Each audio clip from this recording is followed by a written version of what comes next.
Hey guys, welcome back, or if you're new, hello and welcome to my channel. My name is Sjoerd Joosten. I'm from Holland, so the name might be a little bit of a tricky one for you to pronounce.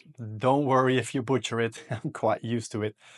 I'm here to help you explain how the setting of your mind has been done and how you can change it. Everything in life, in my opinion, starts with your mindset. Everything comes from your thinking. Everything comes from how you think, how you respond to those thoughts, and where you're going to act upon.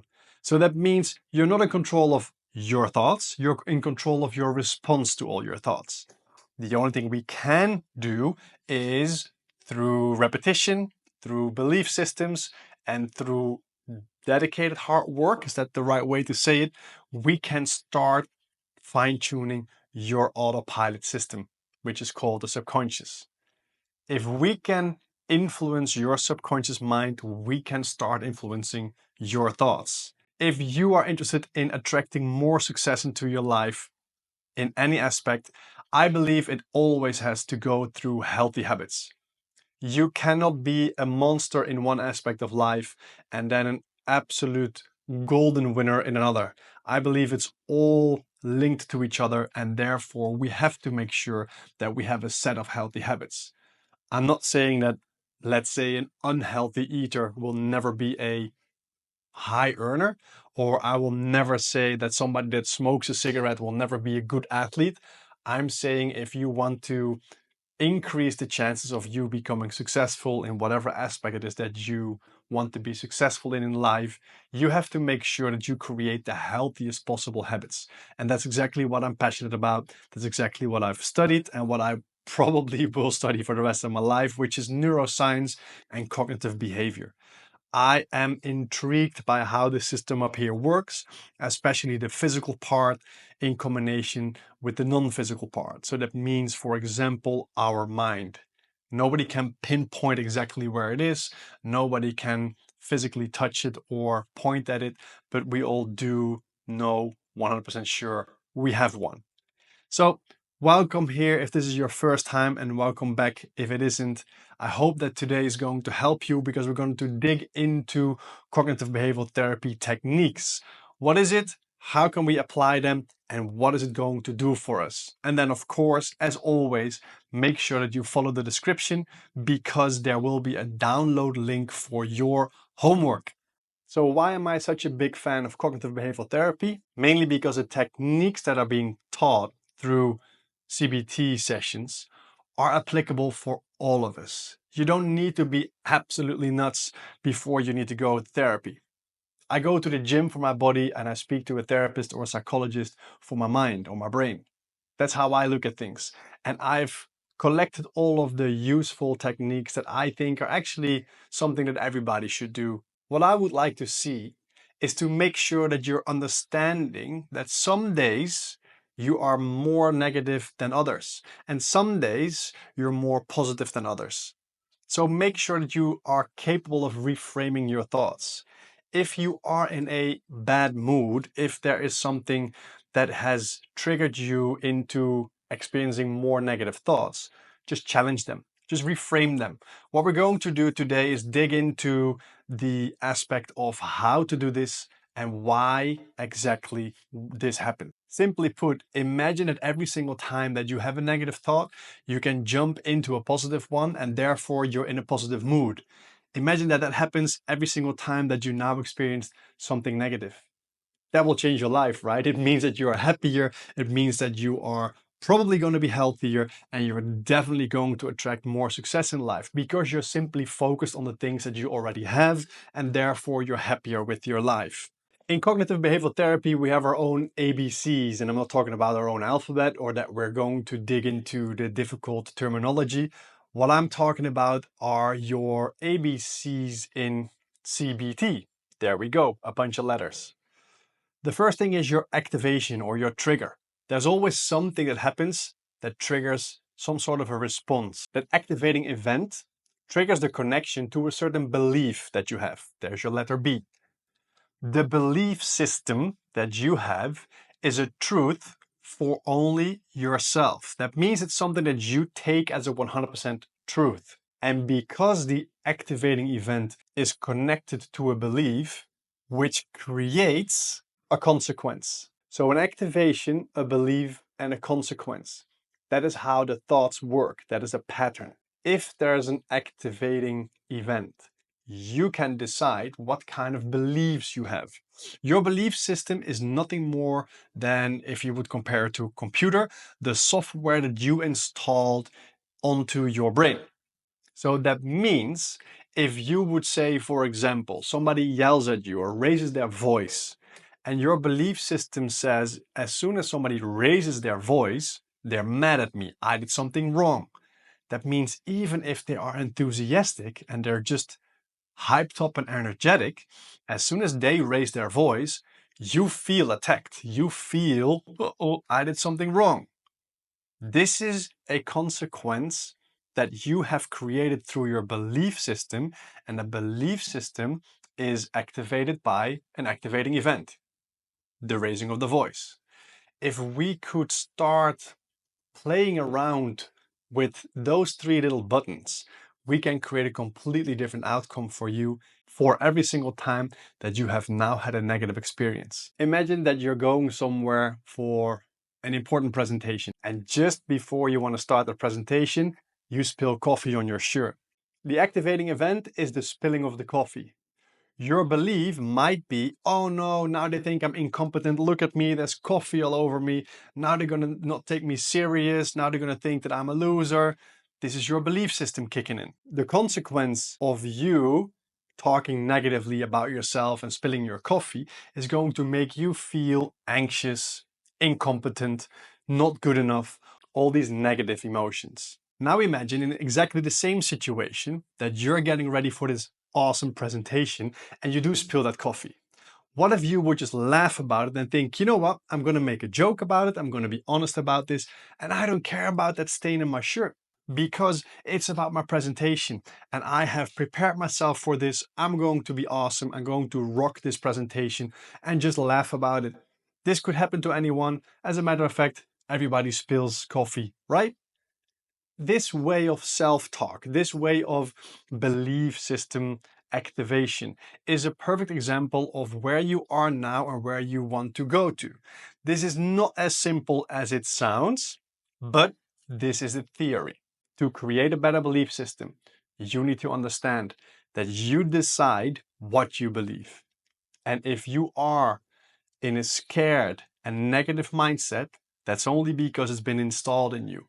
So you can reinstall this. You can reset the setting of your mind. I would like to do a certain exercise with you guys. Write down a negative thought. Get it out of your head so you can literally put it in the trash. Make sure that once you're stressed, you write things out of your head. It might be possible that you're getting stressed because you don't want to forget certain things.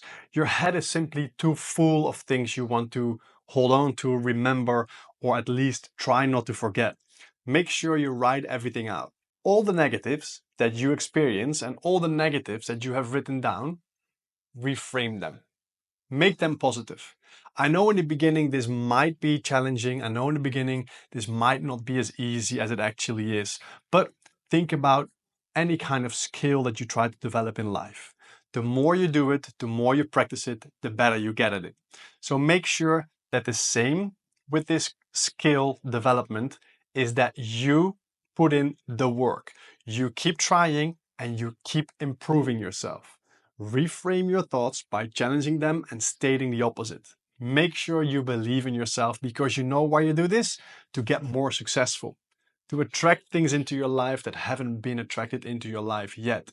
If you want to be ready for your goal, you need to make sure that your mindset's there.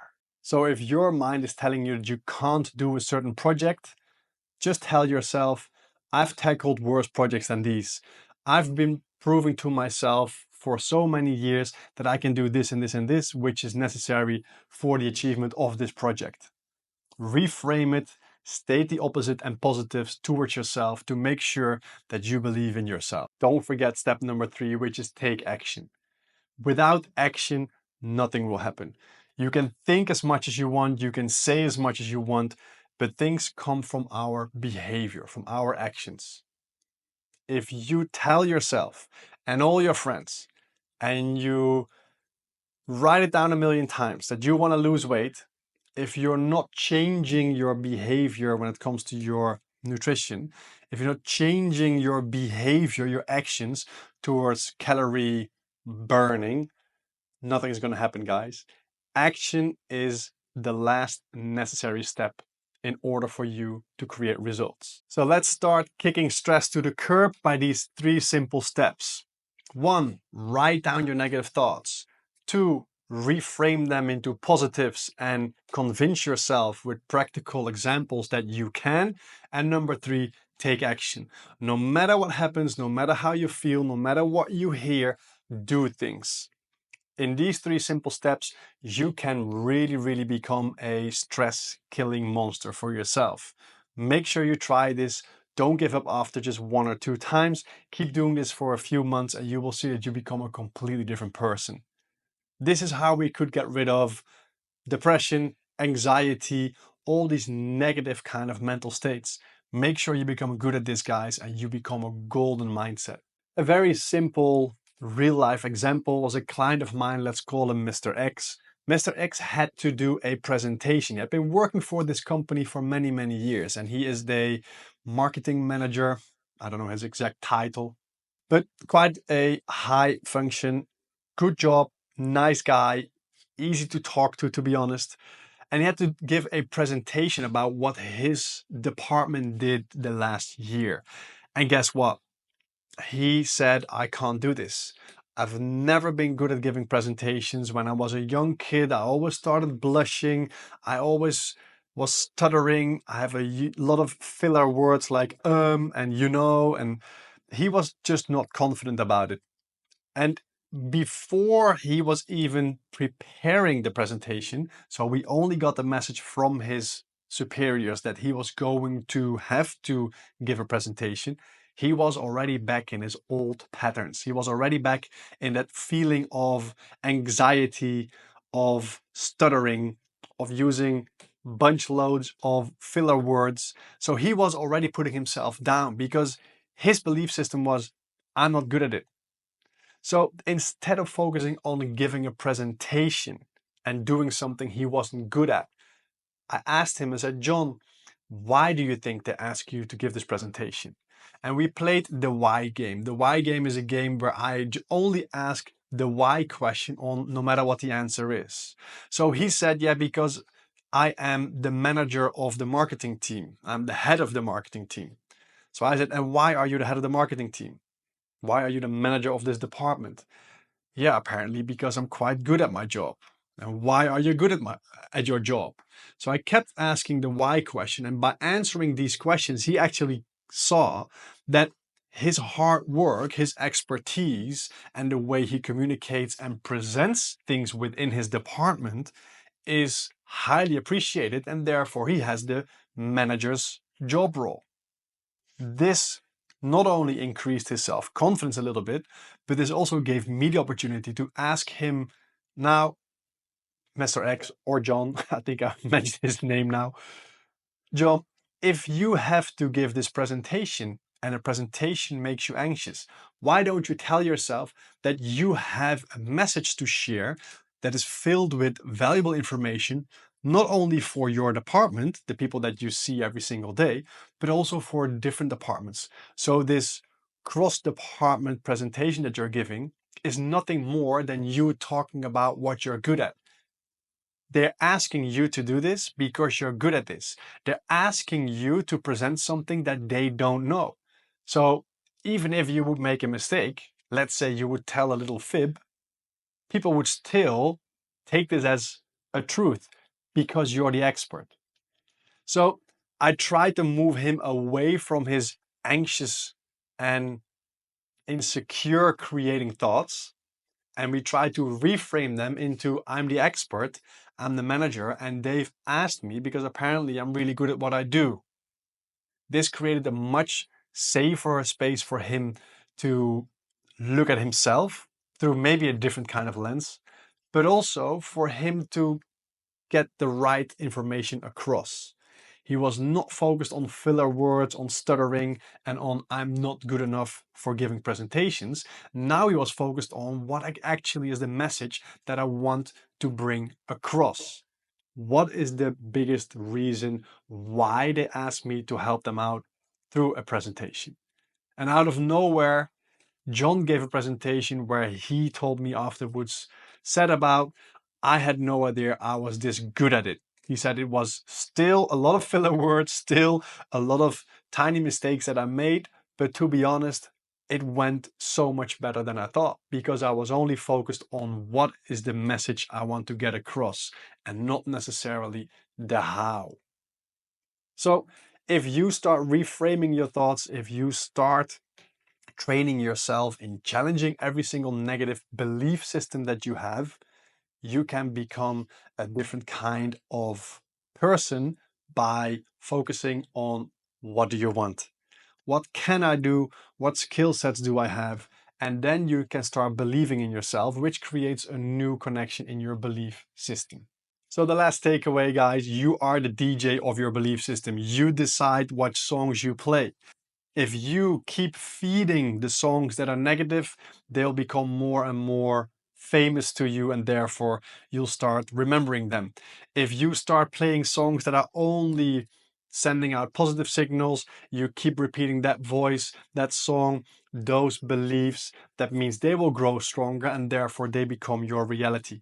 So make sure, guys, that if you have negative thoughts, that you reframe them, you challenge them, and you make sure that you put something positive on the opposite side of it. I hope that you guys enjoyed this. I hope you guys learned something. Please reach out. I have so many options to connect with me, especially my free communities, not only on Facebook, but also on WhatsApp. We do free weekly calls, and the only thing that I'm trying to do is connect people to make sure that we can help each other, that we can do things together again. My name is Sjoerd. I would love to see you guys very soon again, and I hope that we can connect it. I can't wait to hear your story. And if there's anything, please reach out and make sure you stay focused on the things that you want. Make sure every single thing that you do is beneficial towards your goals, your dreams, and your desires. Healthy habits is all that is, guys. Healthy habits is a game we should play for the rest of our lives to make sure that your life goes exactly how you want to. Be amazing, guys. Stay focused on what it is that you want and go get it. Enjoy, guys.